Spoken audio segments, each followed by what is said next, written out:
He'd been working on this deal for a while and the numbers were moving up. The buyer was escalating. And then when the $5 million offer landed in writing, he could see exactly what came next. The lawyers would get involved. The partners would weigh in. The advisors would do their version of due diligence. Most of them would say yes, but with conditions. And he looked at the offer and said no.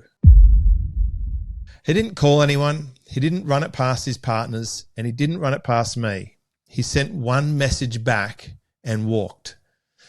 Walking away from $5 million on paper looks reckless. From the inside, it was the calmest decision he'd made in years because he'd already done the work to know the offer was wrong for what he wanted to do, for what he wanted his business to become. People who stay inside consultation cycles can see the wrong offer. They've not yet stopped asking other people whether their own judgment is right. That habit is the thing that runs underneath every big decision in a business. And it's the habit that has to break before an operator becomes the person the business actually needs. He'd taken offers before, smaller ones mostly. Each time he'd done the same thing. He'd get the offer, think about it, feel reasonably clear on the answer, and then would start asking.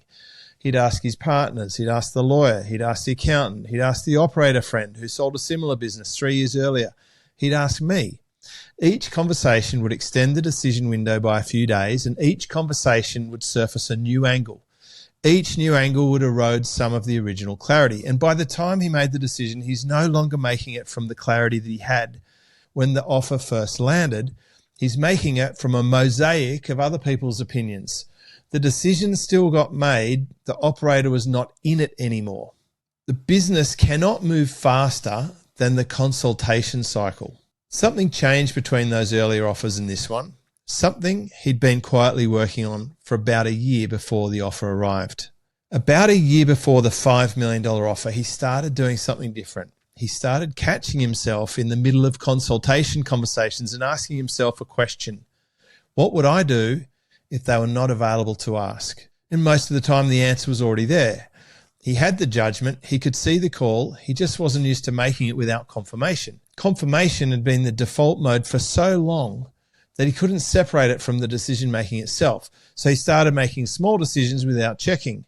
The pricing email that had been sitting in drafts 2 days before, he was waiting for a partner's view, he sent it. The proposal he'd written several times prior after different team members weighed in, he sent the second version. The Slack message that had been waiting 2 hours for approval before going to the client, he just sent it.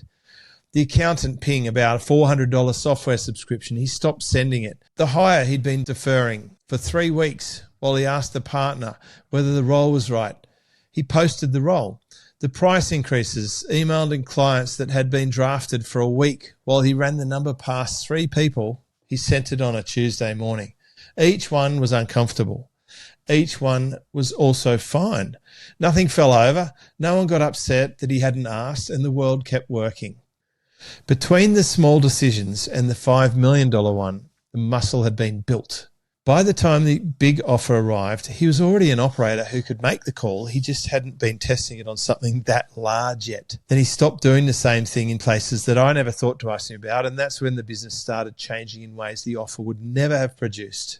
In the months after he turned down the offer, there was a change in his business that ran deep, deeper than anything visible on the outside. There was no celebration. There was no public statement. The deal itself wasn't really the point. The point was what changed in every other decision he made afterwards. He stopped running small pricing decisions past his partners. He stopped asking team members to second check choices he'd made. He stopped sending me drafts of messages he was about to send to clients. And he stopped calling his accountant about routine purchases. He stopped asking his lawyer about decisions that didn't need legal review. The gain was speed, and decisions that used to take 5 days were taking the same afternoon. Decisions that used to take an afternoon were taking minutes, and the compound effect on 12 months of operating decisions was bigger than the $5 million he'd turned down. The advisors he'd been over consulting were still in his life. The relationships were still valuable. They just stopped being the gates on his own decisions. Each relationship became more useful because he was now using each person for what they were genuinely good at, instead of using them all as a generic validation layer. The change was in every decision that followed. The thing he stopped doing with everyone else was the thing that had been running underneath every decision for years. The big offer was just the moment the pattern became visible to him. The smaller decisions were where the pattern had actually been costing him. The pattern runs across businesses. Dollar amount offers, advisors differ, frequency differs. The structure is the same. There is a decision in front of you right now that you've already made. You just haven't stopped asking about it yet. The pattern breaks when you notice the small consultations slowing every other decision down. The big call is the visible moment. The small calls are where the operator actually lives. If you've been running every decision through too many people, that's what Mentor is about.